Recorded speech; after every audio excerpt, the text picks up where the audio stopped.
โอ้ยสวัสดีครับอยู่กับช่องสาวดัมซิงครับอะไรนะพี่สาวอยู่ม.ไหนม.3พี่สาวมีผัวแล้วอยู่ม.3นะมีผัวเย็บ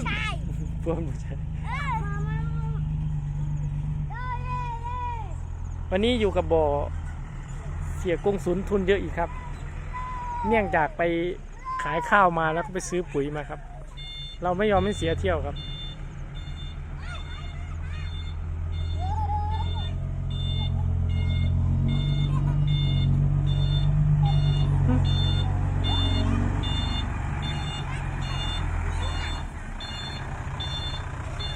ทางก็จะ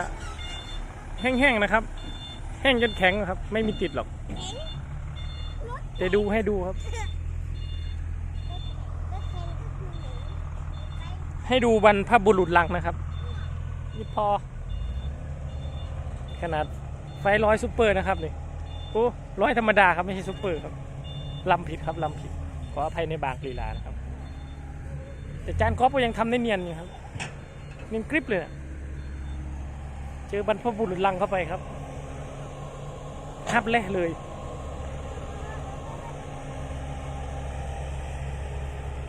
แบบนี้ถ้าได้ซื้อดินนี่ตายเลยนะครับเนี่ยแทบจะไม่คุ้มเลยเพราะว่าแมคโครแทบไม่เหลือเลยดูแม่ลังขนาดนี้ใหญ่ไปไหนครับ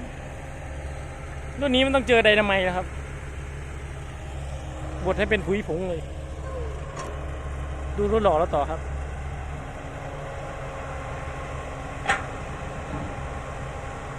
ไงก็ช่วยดันช่องน้อยๆให้หน่อยครับเกือบจะแสนซับแล้วครับ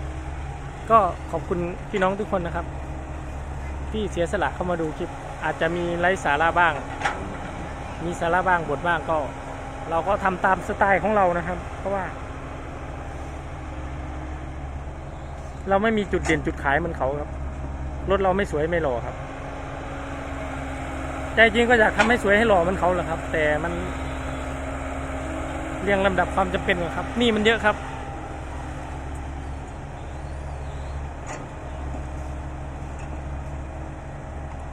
ห่วยคือพ่อเราเลยไปครับเสียนนนอนนาครับ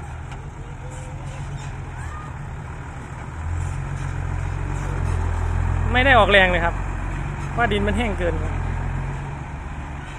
ถ้าตายก็น่าจะไปตายที่บ่อครับ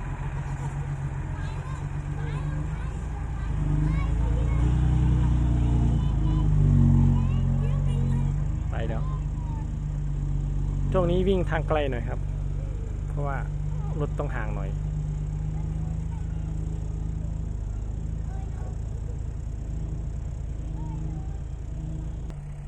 ดูขนาดแม่ลังครับเทียบกับตัวเด็กครับเด็กป.2ใหญ่ไม่ใหญ่ครับตัวเล็กมันก็งัดขึ้นนะครับลำบากเหมือนกันนะครับดูบางทีถ้าเจอค่าตักเที่ยว80 บาทนี่ตายเลยนะครับไม่คุ้มเลยนะนี่ถ้าเกิดได้ตักถูกแล้วก็อาจจะได้ซื้อดินถ้าแก่ไม่รอดนะครับถ้าแก่ไม่โคเลยเจ็บตัวเหมือนกันครับบางทีกว่าจะแซะได้แต่ละก้อนเนี่ย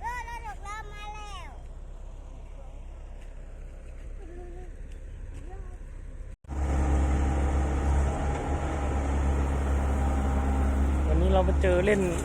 ลูกลังกันแล้วครับลูกลัง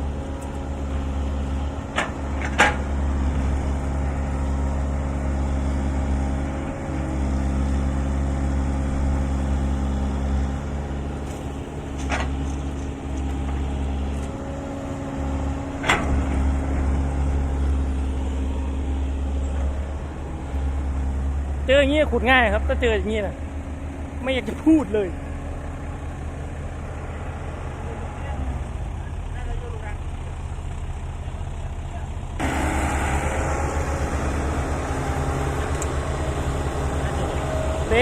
ถ่ายคลิปคนตามถึง10,000ยังนะนี่ให้เมียถ่ายกล้องหน้าอย่างนี้ดิทำอย่างนี้แต่งหน้าขาวๆทาปากแดงๆหน่อยเอ้าจริงๆเราต้องมีจุดขายดิฮะได้เอ้า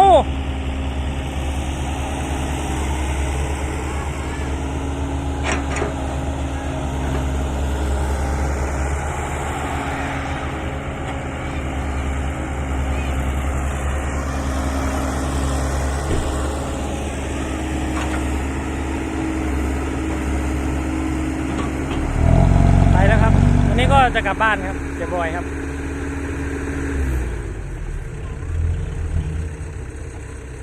ไม่แน่ใจว่าหักน้ำมันวันหนึ่งไม่รู้ว่าจะถึง1,000หรือเปล่านะเพราะว่าดินเรามันขุดยากแบบมันทำเที่ยวไม่ได้ครับมันไม่โคมันต้องค่อยงัดแม่รางออกงัดออกอ่ะแล้วรถดำก็ต้องรอคิวนานครับมันวิ่งไม่ไกลมาก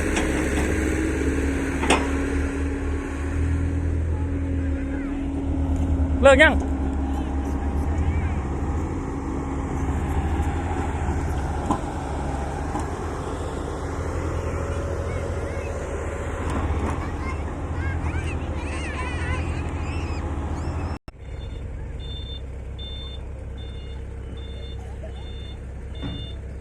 มาครับอีกคันครับอีกเที่ยวครับน่าจะเป็นเที่ยวปิดท้ายแล้วครับ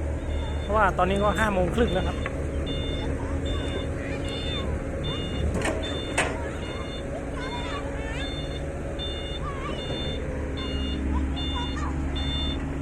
ถ้าเป็นงานบริษัทเอง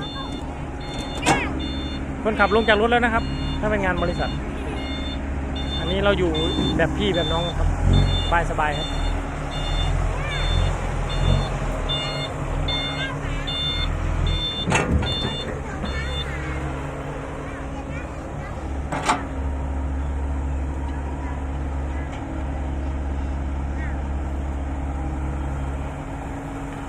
เสร็จก็ต้องขึ้นเทเลอร์กลับเข้าบ้านนะครับบ้านอยู่ประมาณ400 เมตรนะครับต้องขึ้นเทเลอร์กลับเป็นเดิมครับ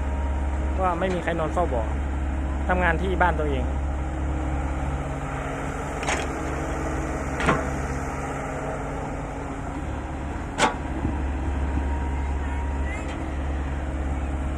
อาชีพแมคโครก็ไม่ใช่ว่าจะดีเสมอไปนะครับมันยังไงถ้ามันเกิดการแข่งแย่งแข่งขันขึ้นมาเราก็ไว้ใจใครไม่ได้เหมือนกันนะครับมันก็มีคนรักคนชอบเราไม่รู้ใจคนง่ายๆครับจอดรถไว้มั่วซั่วกลางป่าไม่ได้ครับยิ่งแต่รถมีไฟฟ้าเต็มครับถ้าเกิดกล่องหายนี่เป็นแสนเลยนะครับบางทีก็มีข่าวแมคโครโดนไฟไหม้โดนเผาเราไม่รู้ว่าคนอื่นเขาคิดยังไงกับเราบ้างเราก็ต้องป้องกันตัวเองไว้ก่อนครับ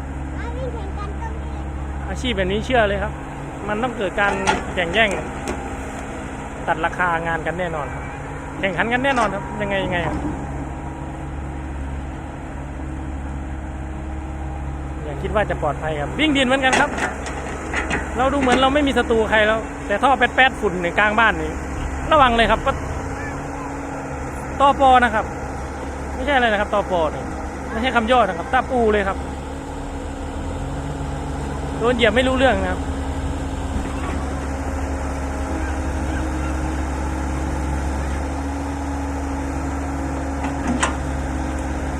ใช่จะกลับบ้านแล้วครับขึ้นแล้ว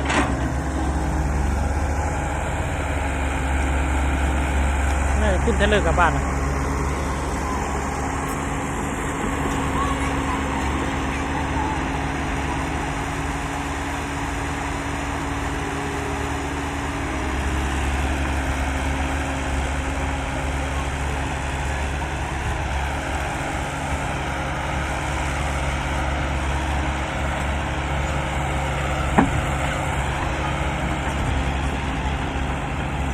เท่าแก่ใหญ่กับเจ๊ใหญ่มา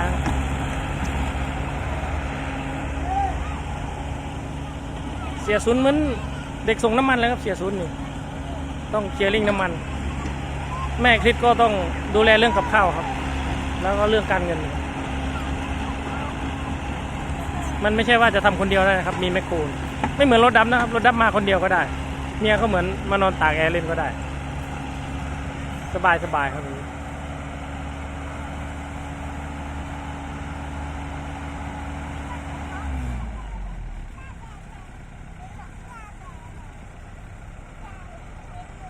เดี๋ยวสงสัยต้องเข้าบ้านนะครับขึ้นเทเลอร์เรียบร้อยเข้าบ้านสวัสดีครับสวัสดีพี่น้องชาว FC ช่องดำซิงทุกท่านนะครับวันนี้เราอยู่ที่อู่เจระดาละวันนี้ก็จะเอารถมาแก้ระบบนิดหน่อยนะครับจะมาเปลี่ยนฟรีปั๊มแล้วก็เปลี่ยนหม้อน้ำแล้วก็อาดัง จะเปลี่ยนราวไฟบนให้ครับราวไฟตัวนี้ไม่สวยครับอาจารย์จะเปลี่ยนให้ใหม่ ก็เลยเอารถมาเช็ครอเช็คระบบหัวฉีดนิดหน่อยครับ